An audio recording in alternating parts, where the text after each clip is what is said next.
we teased during the weekend show that we would have a more in-depth conversation about Gaza with people who actually not just knew the situation better than us, but sort of lived it. And I'm happy to be here today with my friend Rowan Payoun. Rowan is a Palestinian American activist, and well, I think we should just hop into it. This is obviously far easier asked than said, but just for people who aren't as familiar, could you give sort of a quick timeline of the political machinations of Israel and USAID in Gaza since Israel's pullout of Gaza in 2005? Yeah, so basically in 2005, Israel moved the few thousand settlers that were in Gaza as part of look at our peace deal. We are giving them so much. What are they going to give us? But I think, and this is something I always try to emphasize to people when we talk about it, is that Israel is very much still in control of Gaza. Like, when people in Gaza need to travel out, they need to apply to Israel for permission in order to leave and to travel. Israel decides which goods come in. It's a blockade, so stuff that could be used to help rebuild from the previous bombing campaign, or from 2005 till now, the periodic bombings of Gaza. The goods can be brought in order to help rebuild, in order to help do all these things. It's been very difficult for them to do so. So that's why you still see things like the sewage plant that was bombed in 2014. It's still, they haven't really been able to fix that, to rebuild it. It's that, and with the Palestinian Authority has been working together basically to also to cut electricity. There isn't a 24-hour constant source of electricity.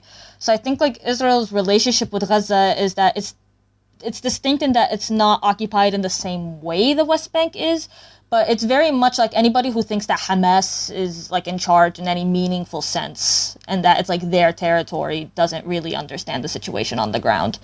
And obviously the US is complicit in that, in allowing Israel to do so. But yeah, always important for me to emphasize is that Palestinian Authority is also not its own thing. It's a subcontractor for the Israeli government.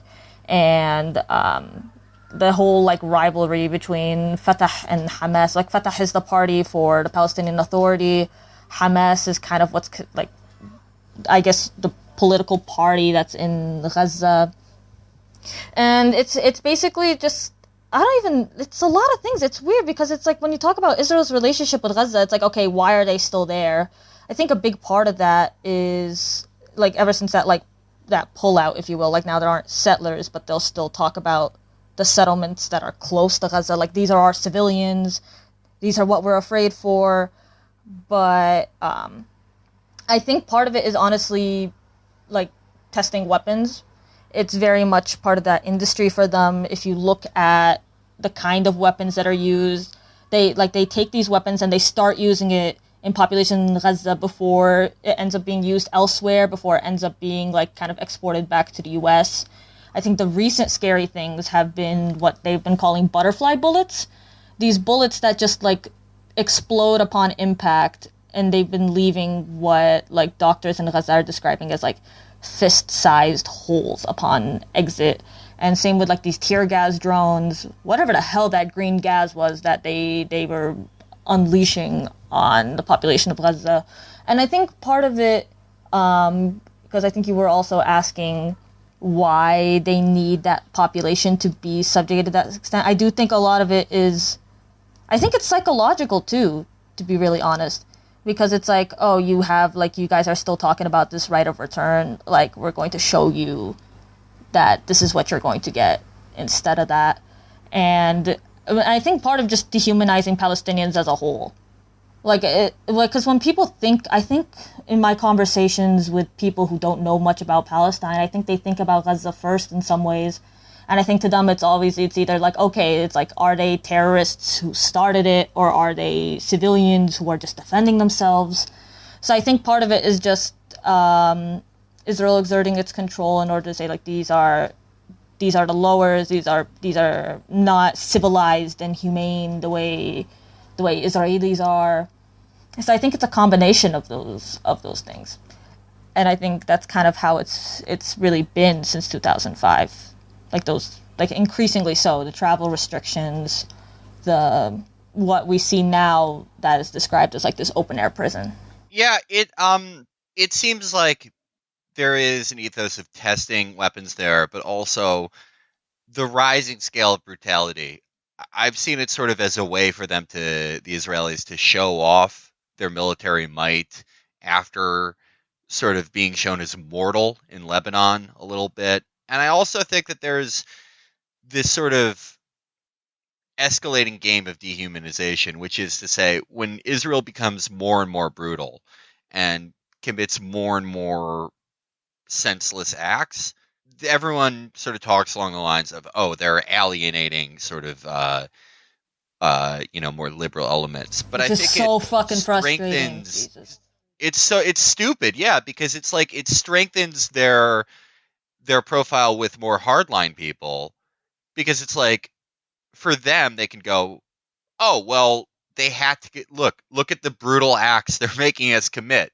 Must be really bad if we have to You do know this, the right? worst fucking thing? The worst Yeah. fucking thing was just seeing these multiple people who are like liberal Jews. Like, I know if today's really hard for you, know that I'm here for you. I was like, shut the fuck up. Shut the fuck.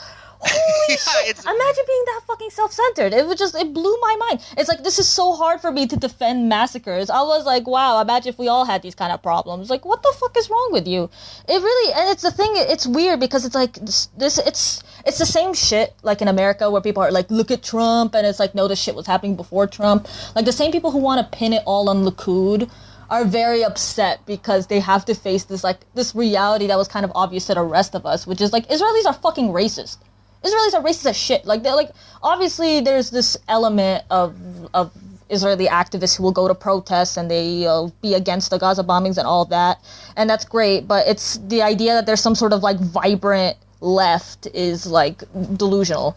There's people who cheer it on. Like, that was the thing. It's like, I think the numbers were like, what, 91% of Israelis supported the Gaza bombings? Like, did you see that New York Times shit where it was like, yeah, it was like, oh, they like, I hope every bullet was for a good reason. Like, that was like the average Israeli's reaction. So the idea is that like maybe it's becoming more possible for activists and stuff in the U.S. and in the West to call out Israel, that like more than I think we've seen in the past. But like, the average Israeli is cheering on this government. Like, they don't like Palestinians. They're very terrified of Palestinians in Gaza.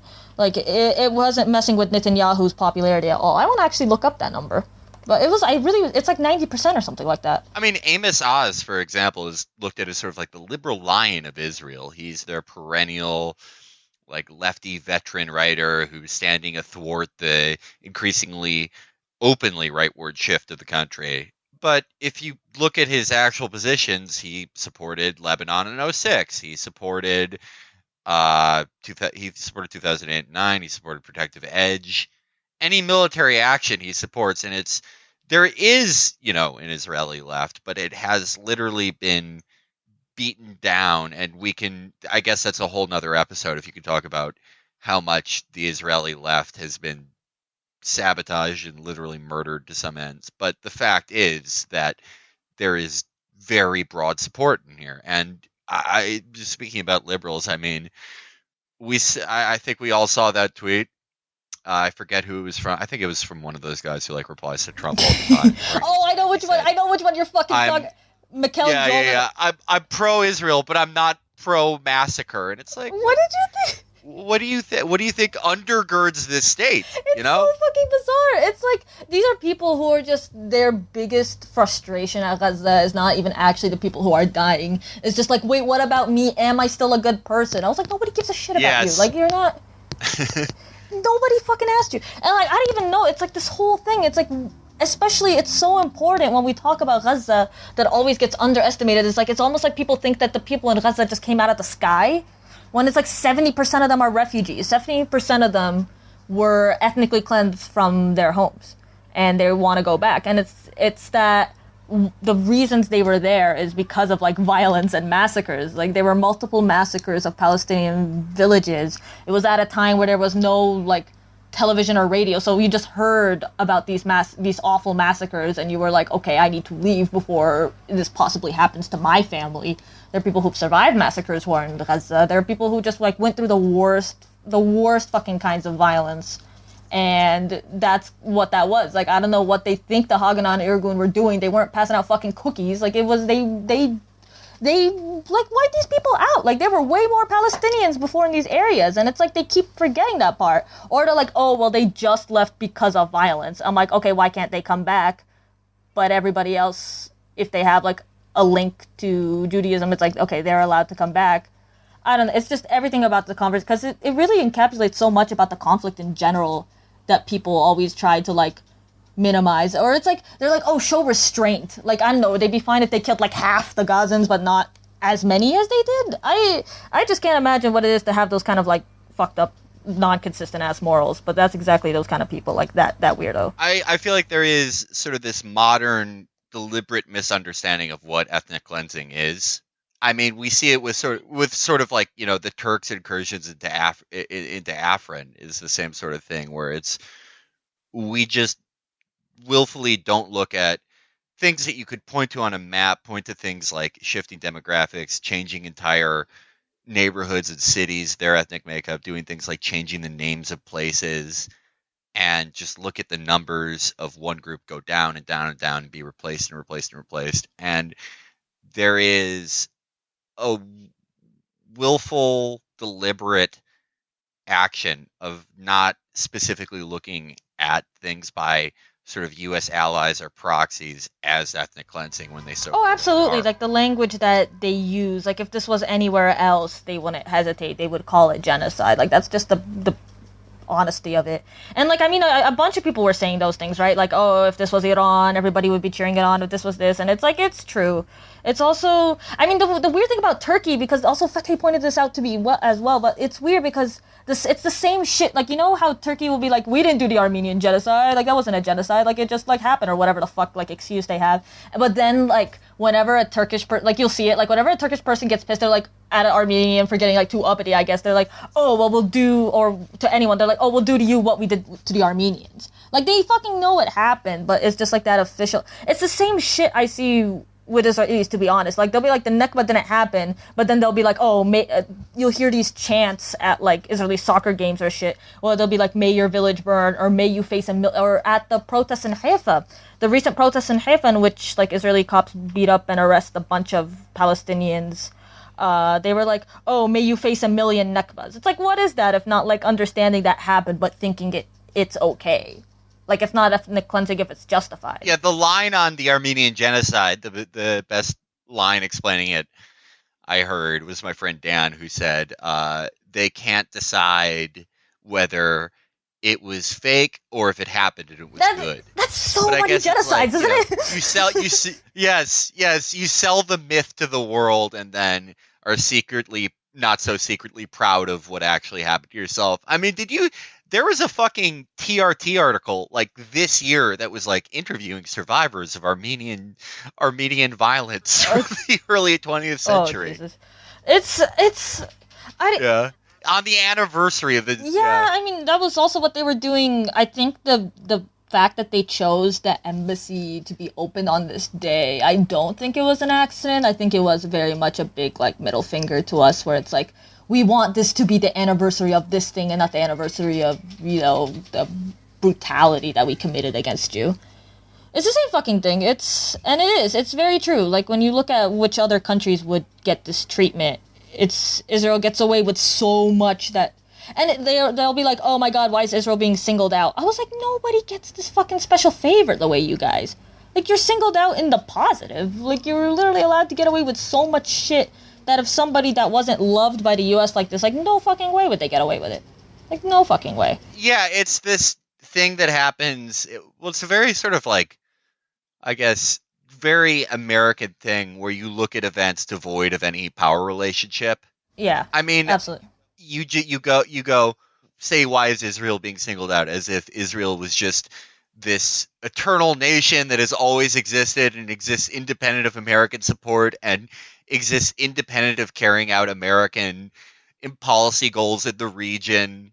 we just have nothing to do with it. The most powerful nation in the world just has absolutely nothing to do with it, and we are randomly singling out this one Jewish country. And it's insane the amount of contortion and willful blindness you have to do to sort of make that argument. I never get used to it. Like, I've been Palestinian all my life, and Yeah. I've been, as if you could believe it, and I've been doing like this kind of activism and stuff for a long time, and dealing with these arguments for a long time, and still the levels of just like, I just want to poke some of these people. Like, what are you talking about?